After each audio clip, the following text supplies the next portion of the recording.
So, where do y'all want to start? I guess we should start with the big one. How on earth did we ever get into the situation that 3 mainline Pokemon games that came out from 3 different teams that combined to only be the size of a small studio, all released in 1 year, with 2 of the 3 being the most experimental titles they've released since, like, shit, I guess when Red and Green started all this. Like, really, Arceus and Violet are 2 completely different directions for Pokemon to go. And you didn't give yourself a year to see how the first one would have worked out before you pumped out another one? Spoilers for the video, but if you would have had the time to see what worked in Arceus and what didn't, Violet wouldn't have most of the issues it has. Like, genuinely, what happened? Oh, what was the 3rd game that came out in this year-long span? Brilliant Diamond and Shining Pearl, of course. What? You forgot about them a month in because they just sold and everybody dropped that shit immediately for Arceus the very next month? I know, right? I forgot about this shit too! Could you imagine if these 3 teams came together to make one game? Man, that would have just... wow. But that's not what we're here to talk about. We're here to talk about one of these games. Pokemon Violet. I know y'all want to talk about these glitches and all that slowdown and how the only meaningful thing that patch did was make Pokemon close their eyes when they're asleep. How is that not in the base game? And you know what? I want to know what's happening too. However, I'm not asking Game Freak what happened. Anyone can guess that shit. I'm wanting to know what's happening with Pokemon fans. Because I've been talking about some of this stuff for years. And it's always been the same spiel of, oh, it's not that bad. It's just an indie company. And oh, they got multiple teams working on it. But now all that stuff is thrown out the window. And people are pissed. And I feel like I'm in the Twilight Zone. Because I was honestly playing the game and enjoying it bugs and N64 ass models and all. And it didn't really bother me because this was exactly what I had expected after all these years of lackluster releases. Desperately begging for more time to polish. Like, after the last few years of Pokemon, did anyone really expect this game not to feel rushed out of the door for the holiday release spot? Yes, apparently people did, and I was shocked because after all these years, I gotta ask, what was the tipping point for you people? Y'all were like, no more National Dex? That's okay. Following Pokemon dragging ass 9 feet behind you? Alrighty. Having the saddest display of a cutscene with the fully animated mouth movements but no voice acting? Peachy. 10 hours of a game being straight ass tutorial. Yes. A re-release of that same 10-hour tutorial that didn't fix any of that shit? Fancy. The most interesting gameplay mechanic being removed to make way for a less interesting mechanic that just makes Pokemon bigger? Sounds good to me. A half-assed remake of a classic game that has less content than the 3rd version that's been out for 20 years? That's not bad, it's not bad at all. The character doesn't actually eat the sandwich. What the fuck is wrong with those heathens? A game break! I'm gonna stop this conversation right here so we can get into the actual game. But man, do I feel vindicated. Pokemon Violet has to be the most excited I've been for a Pokemon game since... oh god. This game was apparently the game we've been waiting for, especially since it's actually an open world unlike these two who really only flirted with the concept. Another interesting aspect was the idea that this game's plot was built on what you as a player wanted to do. There were 3 storylines going on in the game which covered an aspect of Pokemon stories from the past. We got gyms, totem-styled boss Pokemon, and an evil team. And I was frothing at the mouth for Pokemon to do something like this for years. And real talk, I couldn't care less about evil teams in the general story in Pokemon. I just never cared for it. I'm here to beat gym leaders and become a Pokemon master with my team of whatever the hell I decided to use.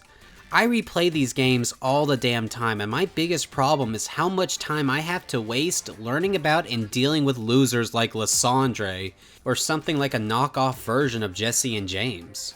And maybe it's just the stories of these games being poor, but I really couldn't care less what these assholes are doing to a region. But the game drags me along into that mess anyway, and I'm just kinda left wishing I could just get to the Elite Four already. Even when a team has something interesting going on, like in Black and White, I can't help but yawn whenever this Christmas tree with legs comes over and is just like, oh my, your Pokemon like hanging around you, isn't that interesting? Uh-huh. You see, I'm the king of Team Plasma and I can talk to Pokemon. Yeah. Did you know that all humans abuse their Pokemon for horrible, selfish reasons? Did the Pokemon tell you that? Oh, no, my abusive father who left me in the woods to rot for 10 years told me that. You know, when I say that out loud, yeah, man, I'd probably look into that. So when this game came out and said I could just avoid all that stuff, I was just raring to go. And as someone who loved Breath of the Wild and was dying for a Pokemon game in that style, Violet quickly became a very anticipated game for me. In fact, how about we start with the open world and the general gameplay? Alright, the open world itself, glitches aside, isn't really too bad. There are plenty of interesting looking areas and lots of little collectibles like Gimme-Goo coins to collect, and I had fun looking for all these different stakes that are part of a legendary quest line, which you don't have to go to the school to access, you can just collect them and catch the legendaries without ever going there. I do appreciate having optional legendaries again like in the older titles, this was always just so fun and interesting. Oh, and you know I love me a good exploit that gets me to areas I'm not supposed to be in. I can't really count these as features because they're based on how much of a mess this game is, but I had fun doing them all the same. Just be careful not to throw yourself into the void, though I think you can do that by just playing normally. The way you traverse this world is actually through the legendary Pokemon of your version. In my case, Miraidon, because it actually uses its fucking wheels. Oh, well actually, the type of lizard it's based on inflates its sack in real life, and there's no way for a biological animal to use its sack like an actual wheel. Which I say is bullshit. Cause one, if this thing operated like the actual lizard, it wouldn't have another sack anyway, so no. Second, if they want it to be realistic, then they should have had it run like this, which honestly looks way better. If they would have had this, I would have picked Scarlet. That's just hilarious. And third, this is the same magical world that has whales that weigh lighter than air, and sentient keychains. I think we could have absolutely used those things like wheels, especially for its first wheel-looking caveman design. I'll get into the story implications of riding around on the legendary later. Sin City wasn't made for you. Pause. For now, I'll say everything works, and I like how the different abilities are rewarded by defeating the Titans. I just kinda wish you could ride around on the other lizard no matter the game.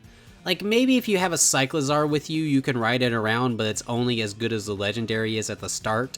And if you have the other legendary, you can just have it work like it does in the other game. A small thing I know, but it's stuff like that that goes a long way. The different towns in these games are very bare bones. Like, honestly, they're just kind of an extension of the gym challenge. And I kinda like that they act as part of the gym challenge this time. I just kinda wish these places were halfway memorable. There's just nothing interesting in any of these places outside of a gym battle. And that's sad, cause some of these places are really nicely designed. I love the Gen 1 sprites on the Fashion Town's battle area. And this marina is beautiful, but my heart sank when the only real interesting to do here was pay for overpriced hyper potions and like one gym fight with whoever the hell this guy is. I also have a problem with how the open world is laid out. For instance, the story locations are kind of just randomly located all around the world, all shotgun style, with many of them being super close to each other while also being vastly different in terms of leveling. Like for instance, the grass gym and the fire team base are right beside each other, but if you wanted to face them back to back, you'd get your ass busted because the fire girl is 10 levels above the grass gym. This is an issue because the game has all these story locations just thrown around the map and there isn't much of anything telling the player what they should do first, or at least as a recommendation of what they should do first. And this is where all the arguments online talking about level scaling comes in. Honestly, the prospect of the game not scaling to your level didn't really bother me till I actually played the game and saw how the rewards are all scaled to how many gym badges you own. For example, for my first playthrough, my one and only goal was to face the strongest gym leader first. It's honestly just what I wanted to do, and I thought that, hey, if level scaling was a thing, I wouldn't be able to seek a stronger challenge if I chose to. So as soon as I got my little Coco, I made a mad dash to Grusha, training up my little Croc along the way while also catching other Pokemon that I wanted to use. Now of course after a certain level the ones I caught refused to listen to me. And you know, this mechanic has always been a thing in some form or fashion in most, if not all, Pokemon games. So I wasn't shocked to see it here. My starter listened to me just fine, however, so I figured all I had to do was get the final badge, which you know usually comes with the reward of all Pokemon obeying your commands, and you know I'd be just fine. This has been a thing since Red and Green, so it would have been completely stupid to not have it here as well. Oh boy. So I make my way to Grusha, and I defeat him rather easily. The only thing I was super worried about was that Altaria, which would have been a good counter to my only functional Pokemon, but the dumbass made it an Ice type, so my Skeledirge just knocked it out. And after braving my way through the toughest areas with only my Fuecoco and a bunch of freeloaders at my side, I finally got my badge, only for Grusha to tell me that now all level 20 Pokemon will listen to me. Fuck off! I just beat the strongest gym leader and you're giving me the weakest gym leader's reward? Why would you do that? If I seek out a harder challenge, the game should reward me appropriately. But the way it feels here is the game making fun of me for trying to do my own thing. The majority of my first playthrough, my team just refused to listen to me. I was being punished for playing how I wanted to play. But that's not all, because I quickly realized, like a lot of other people, that this game is not about doing what you want. Because if you were somebody who wanted to do the evil team or the Titans first, well guess what pal, you had better get your regularly scheduled gym badge or else your Pokemon ain't doing shit for you. Like I get the whole Pokemon not listening mechanic in the old game since they don't want you to just trade over a level 100 Mewtwo and sweep the whole game. But in an open world where I can supposedly do whatever I want, if I see a level 100 Mewtwo in the wild and I fight tooth and nail to catch it, it better fucking listen to me because that's the entire point. Imagine throwing hands with a LYNEL in Breath of the Wild and the game refuses to let you use the weapons it drops because it will make the divine beasts easier to beat. It is brain dead to have this kind of gatekeeping power creep in a game where the whole point is that you do whatever you want, which includes beating the dog piss out of a strong enemy for its higher tiered rewards. If a LYNEL dropped a Deku Leaf, that would be so stupid. Violet is not a linear game like the ones before. You can't design the rewards as if it was. And even if you wanted to go and do all the stuff in intended order, well guess again pal, cause that means you're zigzagging across the whole damn region. But what about the gyms, titans, and bases? Are they all at least interesting? Well, the gyms are pretty lackluster. None of the actual challenges are all really that challenging or brain taxing. This one is just sliding down a hill while my lizard goes monotone. And this one is just Simon Says with the timer being way too generous and you can for some reason change your answer as much as you want? And for some reason you can redo some harder versions of some of the gym challenges, but the actual battles themselves are a one and done except for a single rematch in the post game? By the way, could I please do a single gym without somebody coming here to hype me up? Like, do I really need the champion in the entire Elite Four to tell me how hot my socks are? Who are you? Titans are pretty much just totem Pokemon without any of the fun gimmicks, which makes them pretty lackluster compared to the Nobles in Arceus, which at least had a more action-styled section to their fights. The evil bases are actually kind of interesting. They do this sort of new style of battle where you send out 3 of your own Pokemon to battle like 30 of theirs, which is different, but it's just kind of meh, honestly. The bosses themselves are actually kind of cool with their weird Frankenstein's monster trucks they have. These things are serious threats if you're not prepared to take them on. They have their huge health bars and their gimmicky exclusive moves. If the Titans were more like these guys, I think I would have enjoyed them a lot better, at least in a gameplay sense. Also, they took out removing battle animations and set-styled switching, which is weird as hell, because Arceus removed switch-style switching, so I guess this is just a middle finger to Nuzlocke? Why the fuck would you ever remove these? Alright, let's talk about the Pokemons themselves. We honestly get a pretty interesting mix of new ones this time around, with all of them having their own abilities and moves that make them very unique when it comes to battling. Design-wise, I was very uncertain about a few of these, but I came out of the experience enjoying about all of them like I usually do. I'm definitely mixed on Dunsparce's evolution though. I, like many others, really wanted a cool Seraphim dragon to pop out of this little rare snake thing. But what Game Freak ended up doing was just adding on to the joke about what Dunsparce is based on, which my comedy-loving heart can't force myself to dislike. However, the fact that they made the 3-segment a rare form instead of a third evolution called Dun Dun Dun Sparse is pathetic. Like, that was the perfect opportunity and you wasted it. 12 character limit be damned, I will never forgive this. We also got this electric frog that everyone else thinks looks like Politoed's beta design, but I honestly thought it was some sort of Chansey regional form. Oh look, we finally got a Pokemon based on my natural enemy. Dolphins. Those sons of bitches know what they did to me. I was just a little boy playing in the ocean with my brother, when a pair of fins swam by us. Not knowing what they were, we forced our little legs to run out of the water. We expected the crowd of people to embrace us in the safety of their arms, but they were giggling and smiling with joy at us, and I couldn't understand why till I turned around and saw a pod of dolphins doing backflips in their little laugh, their little heinous fucking laugh. All the while they stared right into my soul, laughing at me, like the fool that I was. I have never forgiven, and I will never, ever forget.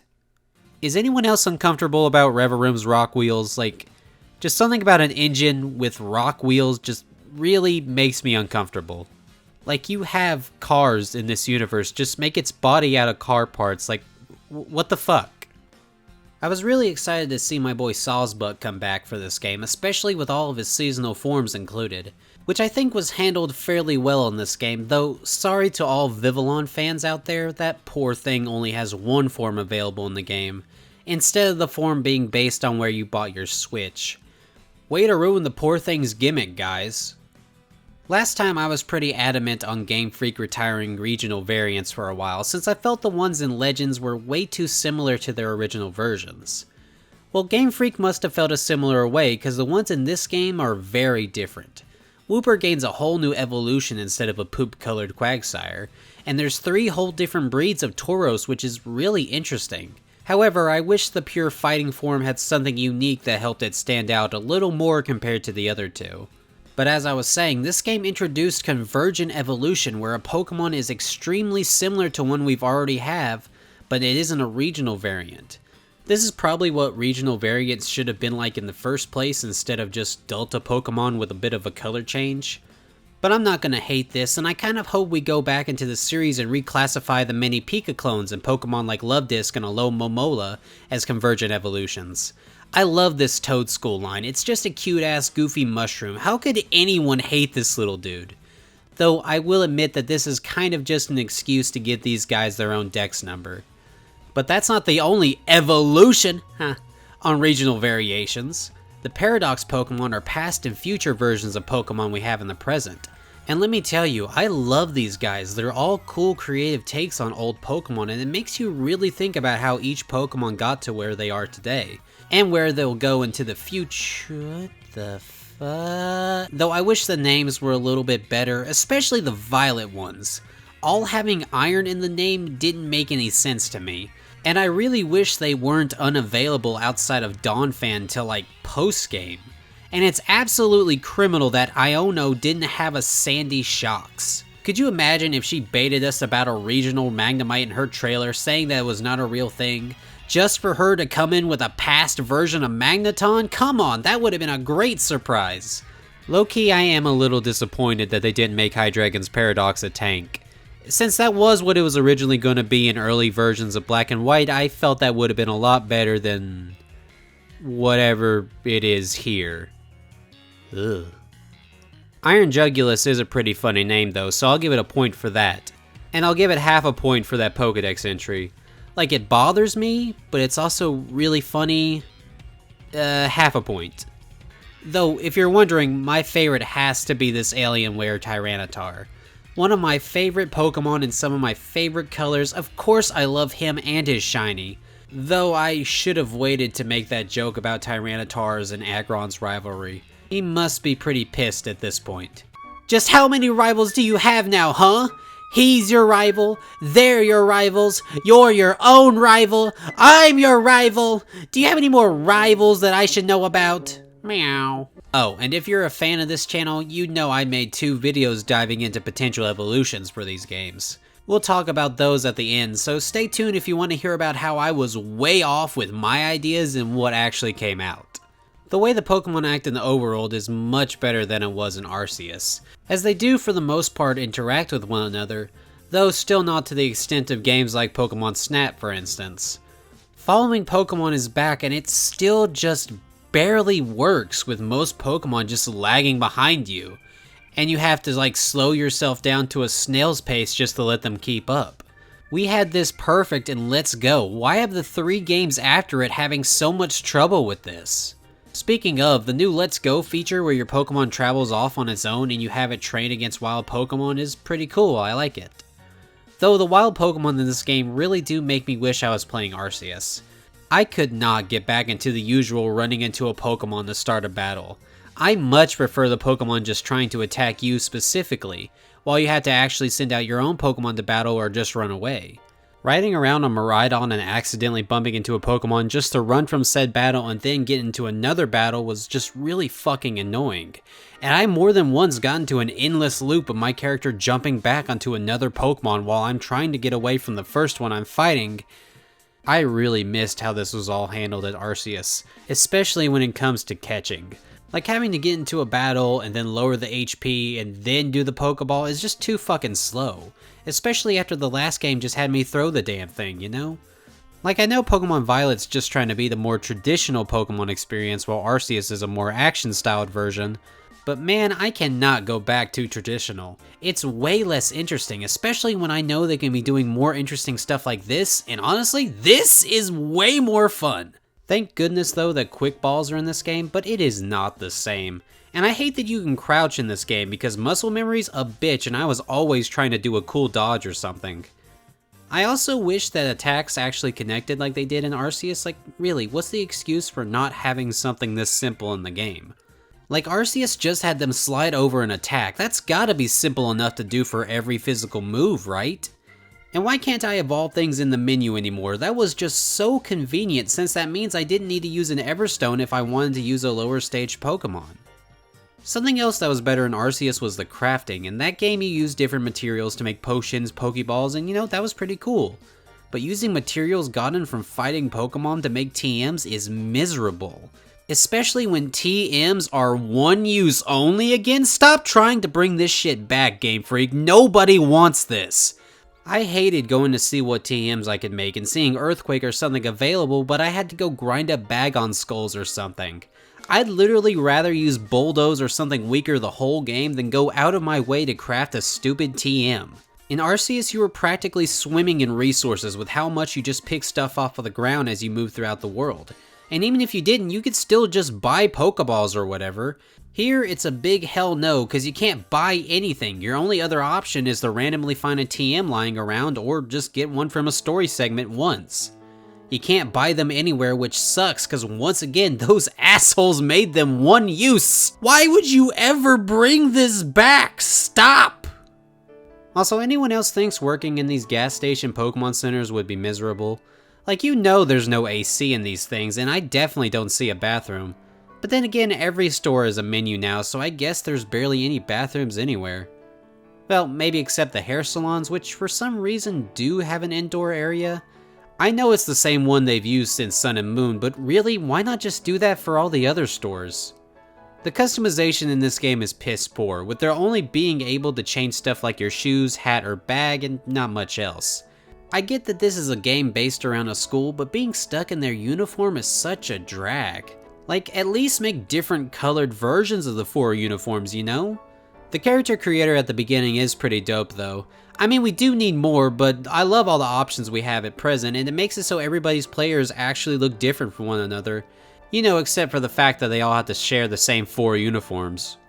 The school is pretty interesting as it acts like a kind of hub area where you can come back to and take classes to learn about the different mechanics in Pokemon and the lore of the Paldean region. It's kind of like Jubilife Village last time, which was a fairly decent hub area where you can get in touch with a lot of cool characters, side quests, and game mechanics. The school area honestly doesn't have a lot in terms of game mechanics as its town is just as bare as all the others. However, it makes up for it in terms of character interactions and its actual function as a school. The classes were actually fairly interesting to take as I learned some things that I didn't know about how the series worked.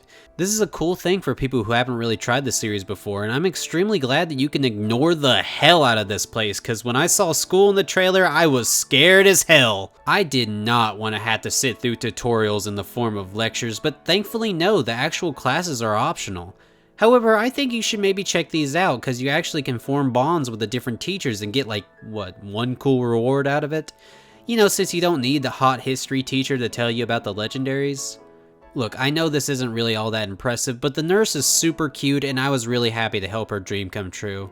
The teachers are all really cool characters that I almost completely ignored in my first playthrough cause you got me fucked up thinking I'm going to school over a big Pokemon adventure. Terastallizing is an interesting mechanic, but I don't really have much of an opinion on it.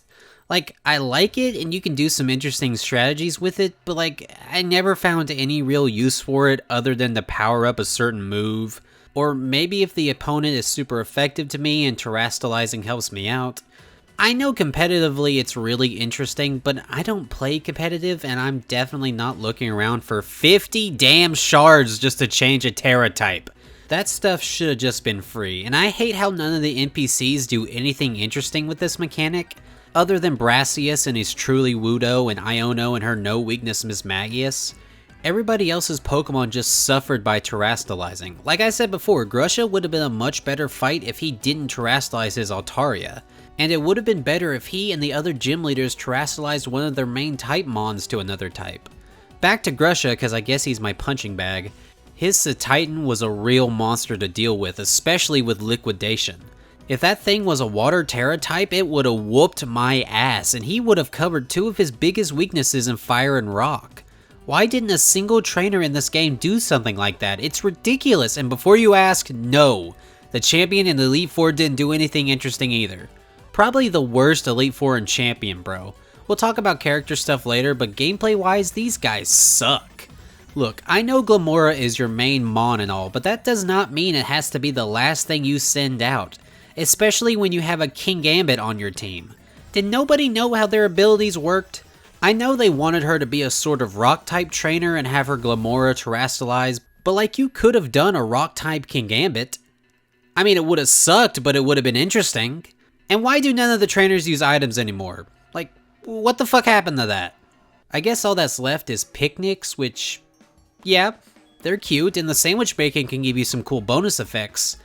I don't really know. I don't really have a lot to say about these other than maybe a more in-depth minigame like an X and Y would have been fun to do with the soccer ball. But otherwise, I really don't have a lot to say about... Oh my god, I forgot about Terra Raids.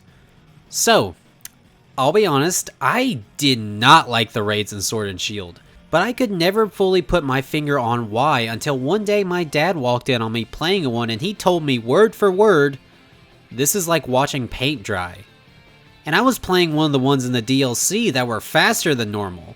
Like, watching paint dry, that is my exact opinion on raid battles.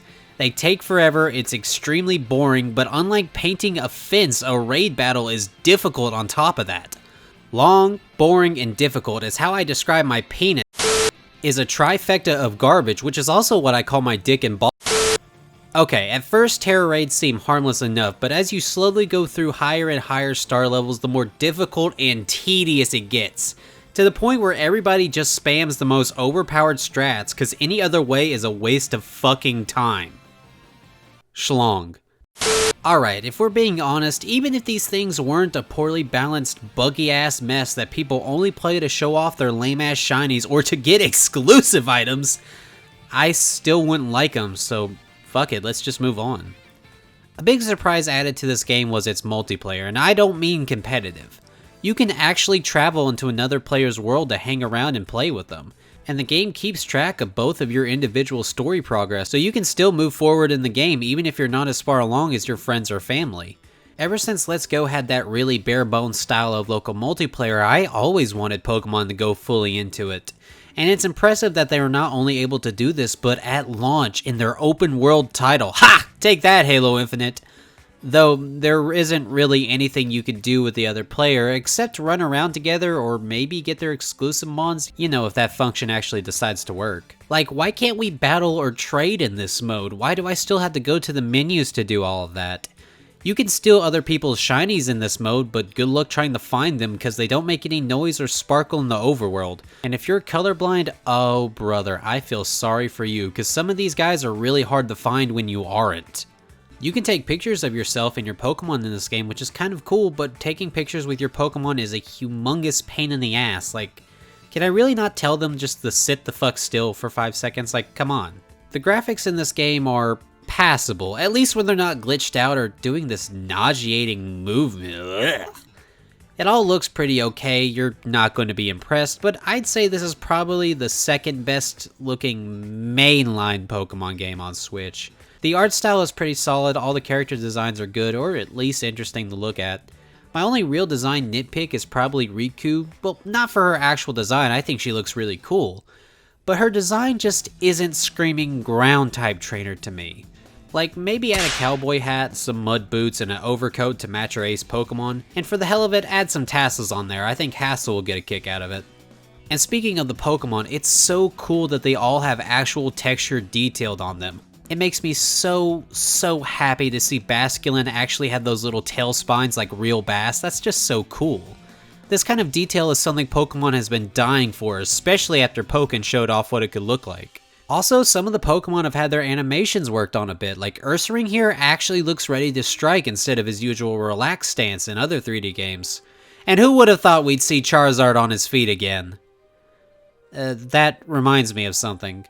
I've been sitting on this for quite a while, but like, can we just have the National Dex back already? Like, seriously, it's been 3, technically 5 games if we count Let's Go and Legends, that we've just not had a National Dex, and I'm gonna be honest, Pokemon has just not hit the same without it.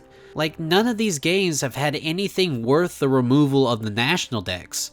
And at this point, the amount of Pokemon not in any Switch game is in the double digits. Let's just bite the damn bullet and put the feature back in the games already. We all know it was only removed so it was one less thing to do for each game, and they haven't done shit when it comes to balance, animations, or anything like they said they were gonna do. This was only done as a cost-saving measure, and before anyone gets down my throat about how they have to change the Pokemon's look for each game, my counter to that would be that they shouldn't do a new fucking art style for every game. So either bring back the National Dex or get rid of shit like transfer-only Pokemon. Cause the idea of Charizard and all these other random-ass legendaries taking up spots that are only available to people who have Pokemon Home sucks. I hate that Pokemon Home is just a lazy-ass cash grab for people who like having living National Dexes. So here's what I want Game Freak to do. Either bring back the National Dex, or make the games like Arceus where nothing is transferable unless it's already catchable in that game. Cause this shit with Charizard and all these other random ass Pokemon is annoying. And if you're going to continue to limit the dex, I'm going to continue to bitch about your choices. Such as Braviary being in a game again without Mandibuzz when you could have easily removed the Murkrow line. Misdreavus is Drifloon's version exclusive counterpart in this game anyway. And you'd think the Hisuian stuff would be in the game with time travel, but no, it's home only. That's bullshit, Game Freak, and you know it. The poor Bug Baker was dying for an Ursaluna. The music in this game is great, you know, as it is for every other Pokemon game. I love that they brought back the crowd cheering for the gym battles from Sword and Shield. That was my favorite part of that game's soundtrack, and I hope it becomes a staple in Pokemon games going forward. But my favorite tracks are mostly found in the final area of the game. I won't be spoiling anything yet, but just know I love how ethereal they felt, and it fit perfectly for how otherworldly that part of the game was. My favorite outside of that was probably the theme for the post-game tournament. Yeah, I don't really care about spoiling this part. I loved how chill and fun this theme was. I've seen it compared to Mario Kart music, and I'd say that's pretty fair. It's just the perfect theme to end off an adventure-filled title like this, and I love how it sounds like a school festival.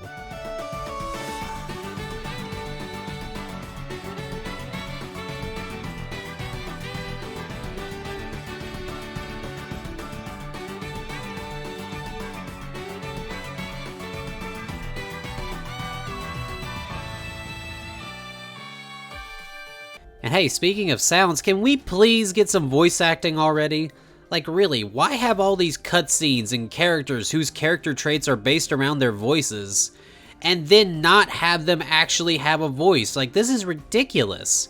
How am I supposed to feel emotional during cutscenes when the characters' voiceless animated mouths make me think an intern just accidentally turned off the voice acting? I mean, how dare you let Iono voice a whole trailer just to not have her speak a word in game?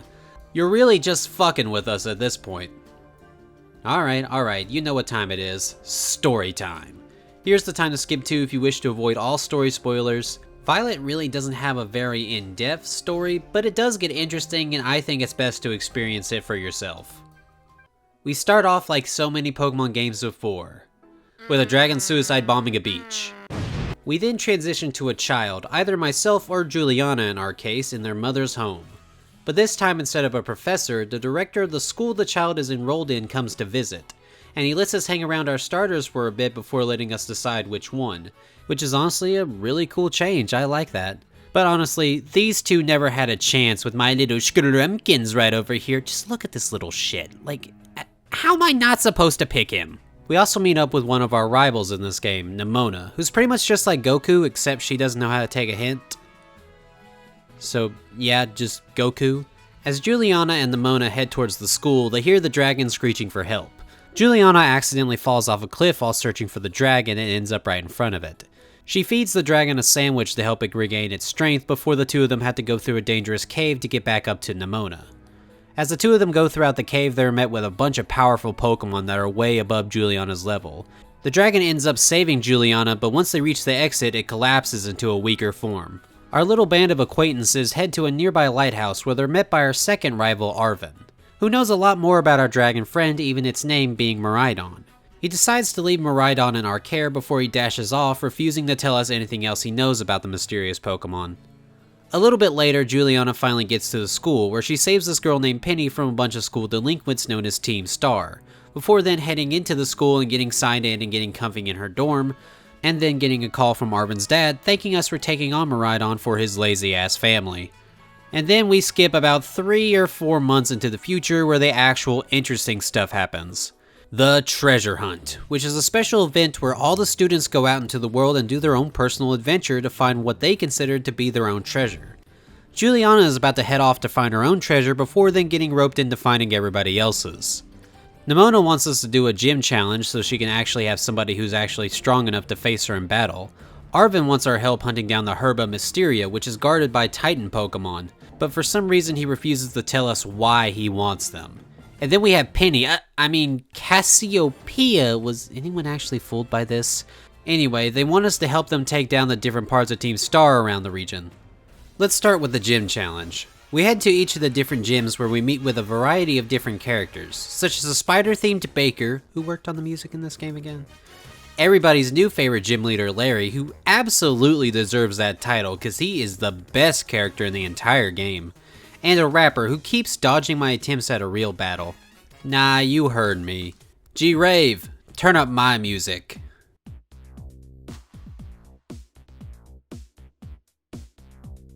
You know I live like Larry, as chill as can be. Don't need the shock factor, only live on necessity. You talk that bad to the bone shit, I ain't trying to hear it. Destroyed all your ghost types, turned your ass to a spirit. You call yourself a rapper, but you make no noise. You call me a kid, but I ain't here to play with no toys. I've been spending time with your sister all the way up in those rafters. I'm into old pussy, baby, bring me them raptors. That was dog shit. Your flow's weaker than Gita. Damn, son, even Grusha had more heat than that. Also, while doing the gym challenge, we're met by a bunch of people, including the top champion, Elite Four, and our stalker, Nemona, who really needs to learn consent. Oh, right, Nemona is also a champion, as anyone who completes the gyms and defeats the Elite Four and top champion gains the title. This is different from other games where the title is held by only one trainer who's the strongest in the region.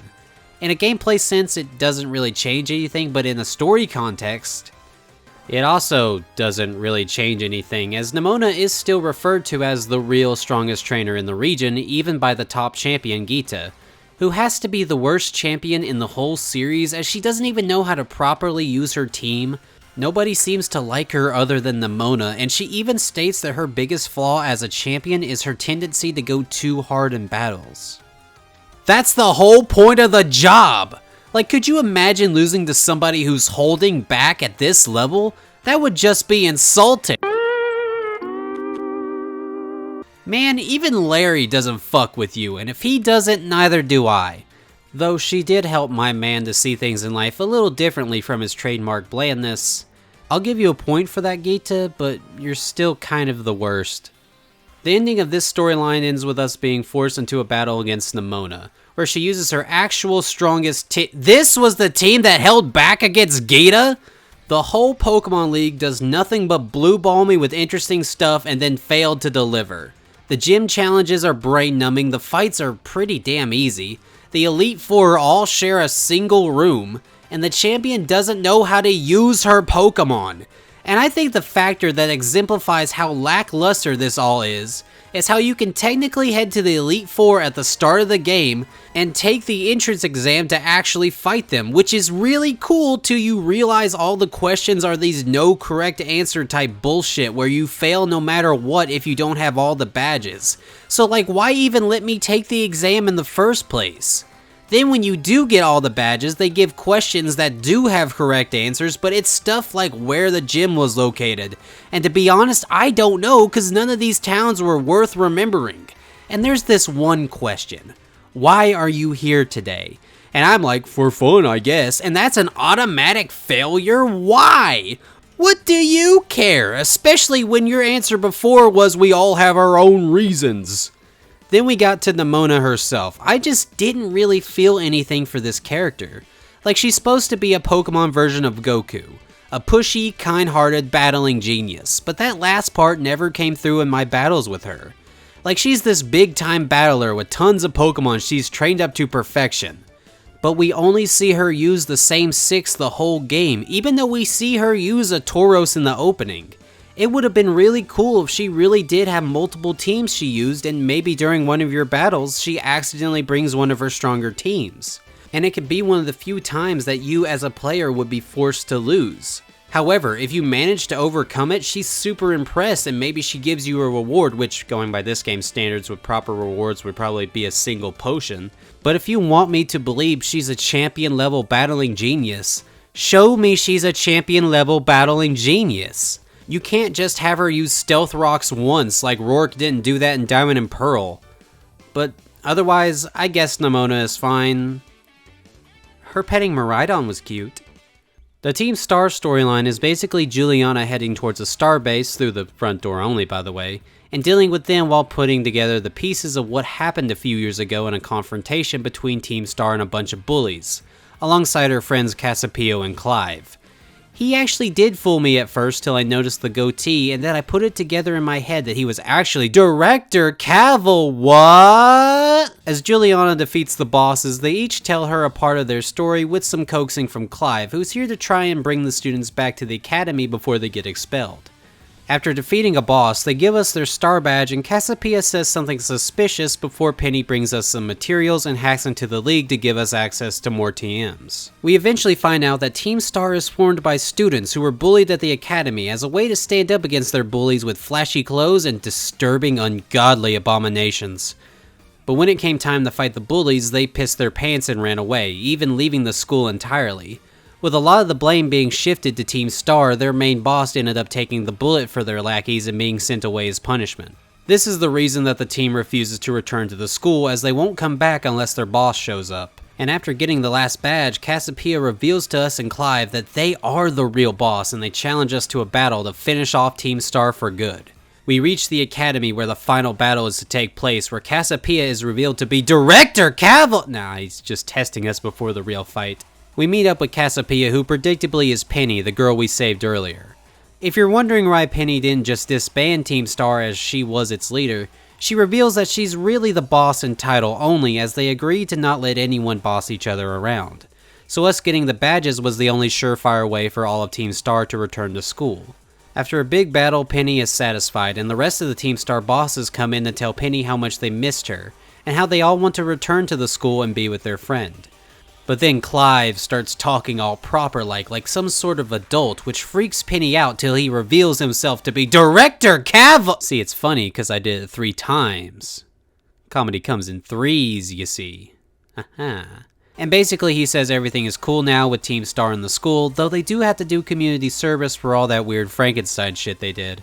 Yeah, this story is a lot better than the gym one, with the interactions with Cavill and the story behind Team Star being really interesting, and I think this may be one of the better evil teams. Especially since they aren't just some cult trying to make a new world with some sort of god. They're just a bunch of misunderstood kids trying to do what they believe was the right thing to do. Think Team Skull, but actually plot relevant. I like Team Star, though the grunts are kind of boring. Having the actual heads be full characters with stuff going on is really cool, I like that. And all the stuff with Clive really made me like Cavill as a character. He's a really good principal who really doesn't want to expel Team Star unless he has to. And I love how he's shocked to hear about the rough history of the school, cause at the time he became director it was all swept under the rug. It's really respectable how he wants to just drag all that crap out into the light and, you know, fix it. I really like his character. Penny, who's pretty much our third rival by the way, is cool too. Her story with her being the one to take the blame for her friends was really cool, and I like that we get a more tech-savvy type of main character, especially one who's actually plot relevant for once.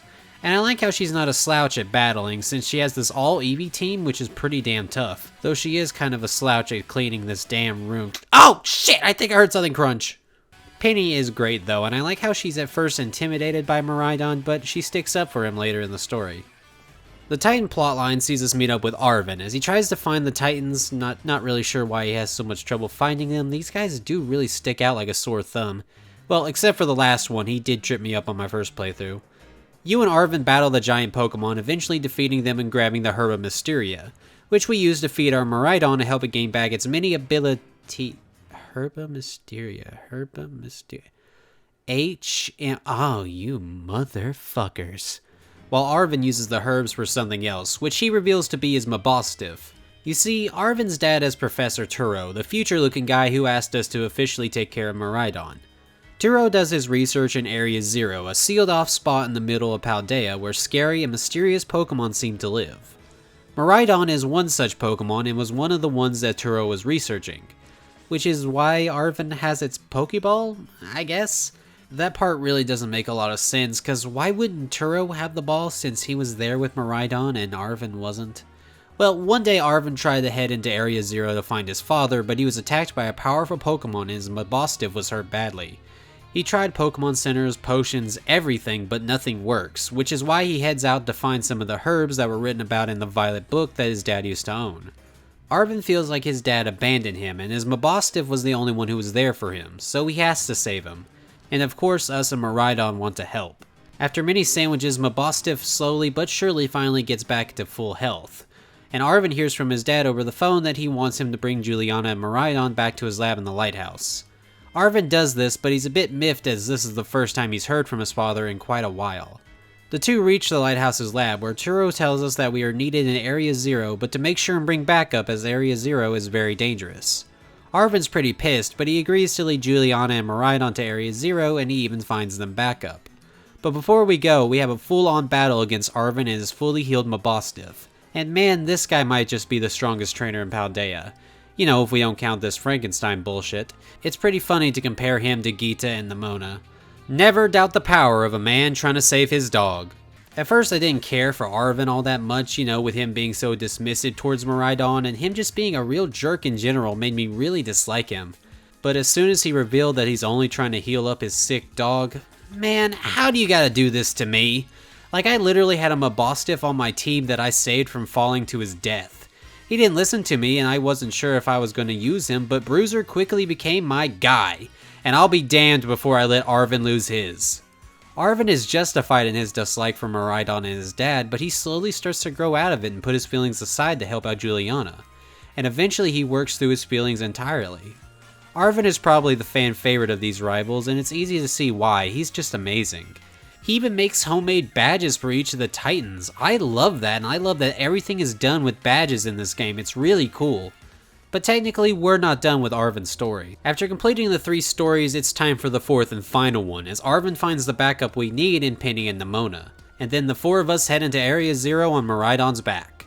Our heroes land safely in Area Zero, but for some reason Miraidon hides in his Pokeball and refuses to leave. Turo told the kids that if they want to reach him, they'll have to head to these 4 labs and unlock their 4 locks for the main door. As they travel deeper and deeper, our heroes read notes on what happened in these old labs, and they fight off many odd robotic Pokemon. They say as if Kling Clang aren't a common thing in this world. As they delve closer and closer to the lab, they meet up with another Miraidon, who the characters are at first happy to see as maybe it's one of Miraidon's friends, but Penny isn't so sure as she knows damn well what a bully looks like. But before the other Miraidon goes feral on our own, the lab doors open with the beast heading inside.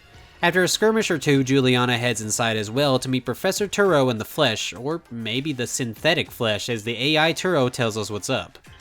Basically, the original Turo, Arven's father, was a brilliant scientist who used crystals to develop the Terra Orb, which is what allows Pokemon to terrestrialize, though I'm not really sure about the wild ones.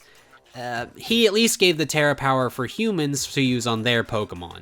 But that's not all, as the professor also used the crystals to create a time machine and fulfill his dream of bringing future Pokemon to the present, with the Miraidon we own being the first one. Of course, such a device took time to construct, and Turo decided that he needed a second him to help build it.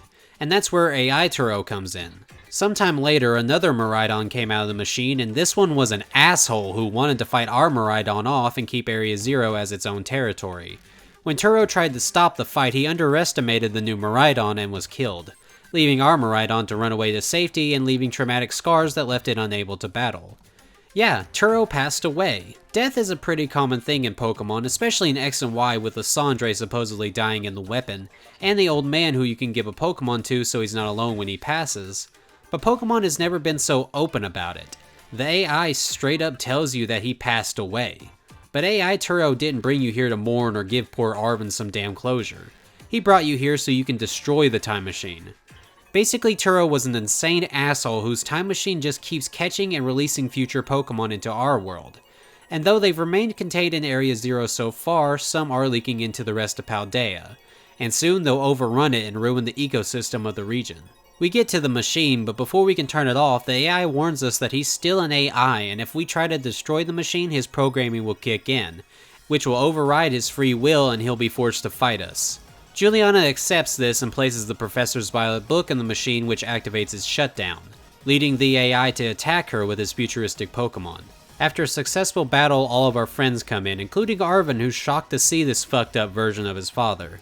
Everything seems to be over, but then another security feature comes online, threatening to stop anyone who threatens the professor's dream, with AI Turo being just as shocked as the rest of us to see how far the professor will go to keep up his selfish dream.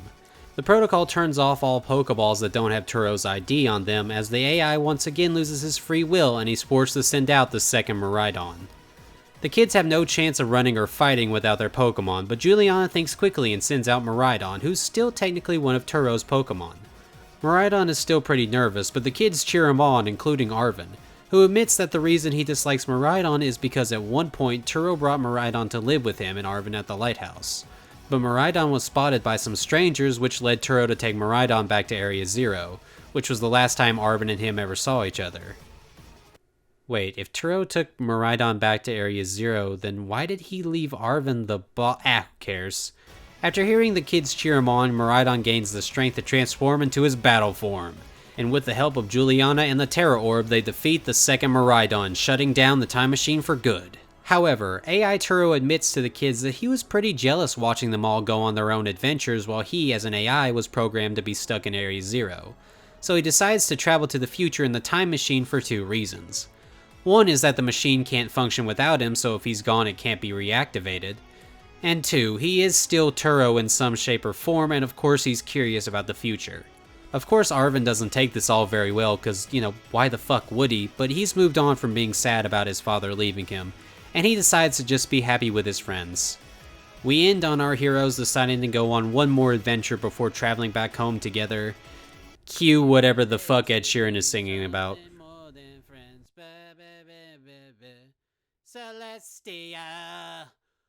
Seriously, what does this have to do with Pokemon? The final story acts as a good way to tie up the loose ends from Arven and Miraidon's stories, showing what Turo had been up to and why it had to be stopped.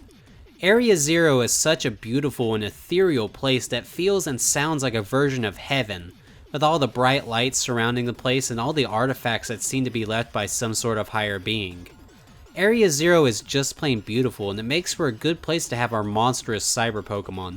Though admittedly, I did find the idea that these future Pokemon were so dangerous to the environment of Paldea a little bit confusing. Now obviously these things are meant to mimic the Ultra Beasts, super powerful monstrous Pokemon from other worlds. Now those things I could see destroying a world, but a Cyber Tyranitar in a region that already has like 10 other Pokemon just like it?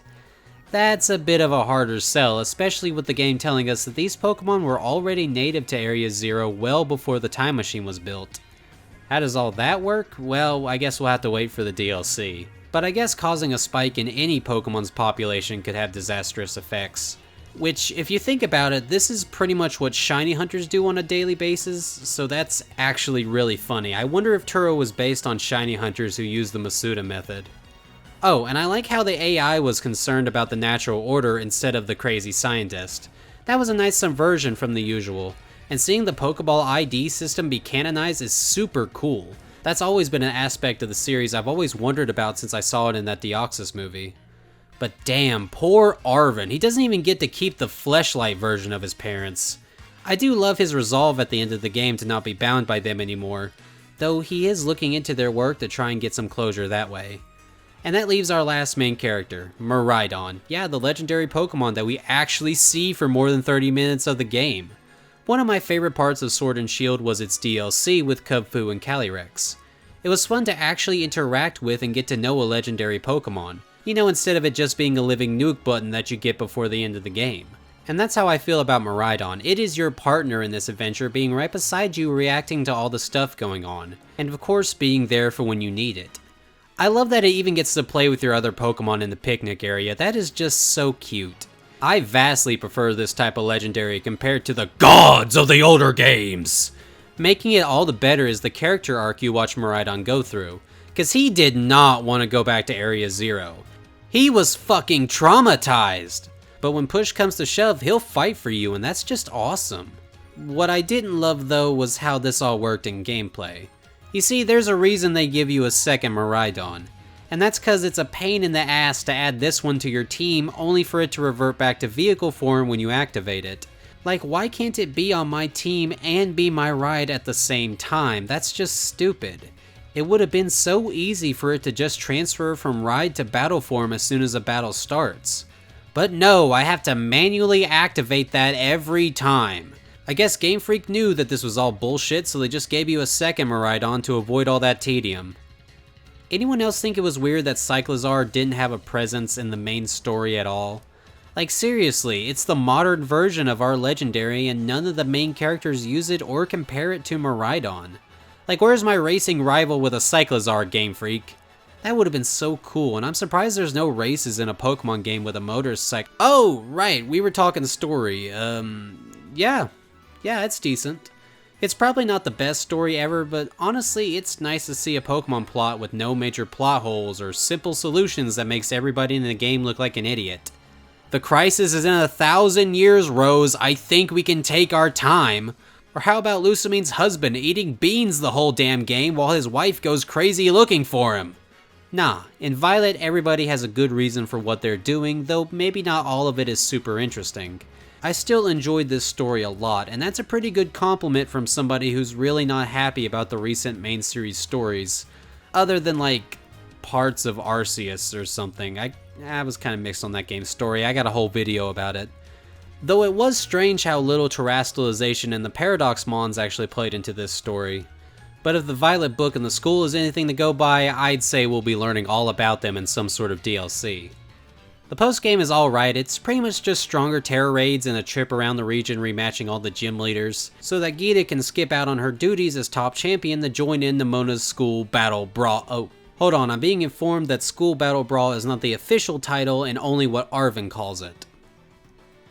Well anyway, the School Battle Brawl is pretty fun as it allows us to fight some of the teachers we've gotten to know during the main game. But I don't like how there aren't any Gym or Elite Four rematches. Like, sure, you can fight Geeta and Hassel in the Brawl, But everybody else, you fight them once or twice and that's it. Like, at least put them and the Team Star bosses into the tournament. Like, really, why wouldn't you do that? Oh, wait, the Team Star bosses do have daily rematches. But not the gym leaders or Elite Four. They're gonna be locked behind DLC, aren't they?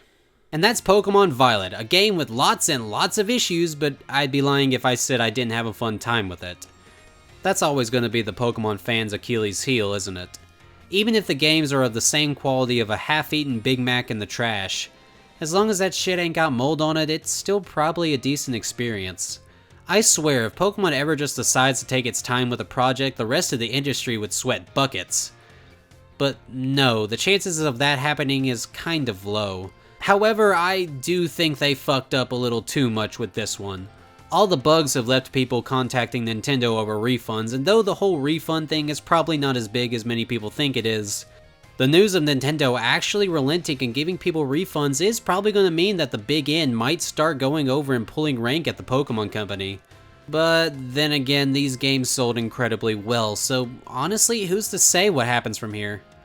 It's pretty obvious that the next thing is probably going to be DLC. I mean, a whole section of the map is basically screaming, "Coming soon!" Whether or not the quality of the DLC will be good or not is anyone's guess at the time of writing, so I guess we'll have to see. I guess the biggest question now is which of the two mainline games that came out this year is better. And though I find both of them equally flawed, again, check out my Arceus video to see my thoughts on that game, I think both of them have their positives too, and they could have been greatly benefited by just blending them together into one game. Seriously, those two teams were in the same building, where was the communication? But enough stalling. I think Legends Arceus is the better game. It was just a more unique experience compared to Violet, and I really enjoyed my time with it. Though I will admit that if you put a gun to my head, I'd say I want Violet to be the basis for the next few years of Pokemon, as it feels like a true evolution of the usual formula, but it just needs more of Arceus' unique gimmicks to truly perfect it. Oh, and give it the Let's Go art style so it actually looks good. Is Scarlet and Violet the games we've been waiting for? No, it's not. And with the way the company's being run right now, it's hard to say if that game will ever really exist. But honestly, Scarlet and Violet are a pretty fun ride, so I do recommend them, especially if you can get them for cheap. Like, honestly, $60 is a fair price, but try to get this game used if you can. Oh, but before we go, make sure to have a Happy New Year. I really appreciate you all. Alright boys, it's time to see how close my Violet evolution ideas were to what actually came out. Starting off with Fuecoco's evolution, I was way off. The official ones had this more musically inspired Day of the Dead musician type look, while I went for a more Bull from Hell type monster with bullfighting and Ferdinand inspiring my design. It's pretty interesting to see how me and Game Freak had such different ideas for one sweet little croc. At first I wasn't too sure on Crocalor and Skeledirge, but they really did start to grow on me as I learned more and more about them. Crocalor may look like he's wearing a sombrero, but it's actually a nest that hatches into a little firebird for Skeledirge, that actually references the bond seen in crocodiles and certain types of birds. And I love how Skeledirge uses that bird as a microphone, that's just so cool. But that's not all, as Crocalor and Skeledirge's designs not only take notes from the musicians, but also the flowers and other items used in the Day of the Dead celebrations, with Skeledirge's skull being painted to look like sugar skulls. I like my designs a lot, but I really love the ones we got as well, since I was also thinking about Day of the Dead references for Fuecoco when I was making my ideas. My only real complaint about these guys is that Skeledirge just does not look like his pre-evolutions enough. Like sure, they're all red crocodilians, but I miss the chubby face that these two have. And I'm really not into the way he's looking at me in that official art. Sin. I do like Skeledirge's design, it's just I wish it looked a little bit more like the other two in the face. Oh, and if Gigantamax ever comes back, I'd love for Skeledirge's to just be him sitting on the beak of a giant version of that bird. That would just be perfect. When it comes to the Paradox versions of Salamence and Tyranitar, I was really fucking off. Like I made the complete opposite of what actually came out. I made a past Tyranitar and a future Salamence, instead of a future Tyranitar and a past Salamence. You know, I actually did check the leaks to make sure I had it right before making the video, but for some reason I mixed up the two in my head. And what's worse is I checked it again while making the video, saw that I was wrong, and went, and made that shit anyway. Like, what's your problem, Chubby, you lazy asshole? But hey, at least I could say that my ideas could actually have been what they might have looked like. And plus, I was actually spot on with some of the things I was referencing. For instance, I made a proto-Tyranitar that was based on another form of Godzilla in Kamada-kun, which is like how Iron Thorns is based on another form of Godzilla in Mechagodzilla or Kiryu. And I made my Neo Salamence take on elements of Mega Salamence with its legs becoming more vestigial and it now floating. Similar to how Roaring Moon took elements from Mega Salamence with its legs becoming more vestigial, and of course how it starts floating. Plus, I even did the sizes right, with the past version being way bigger and the future version being way smaller. Plus, I even gave them one new typing alongside their previous old typing, which is really cool.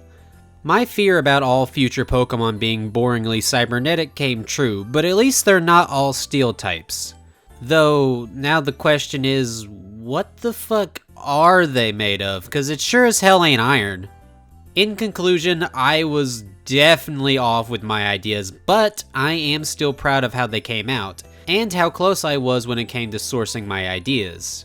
Thanks for sticking around for this part, everybody, and again, have a happy new year. Oh, and fuck Call of Duty for pussying out about giving up on the yearly gimmick. I don't care how good Modern Warfare 2 is, it ruined the point I was making!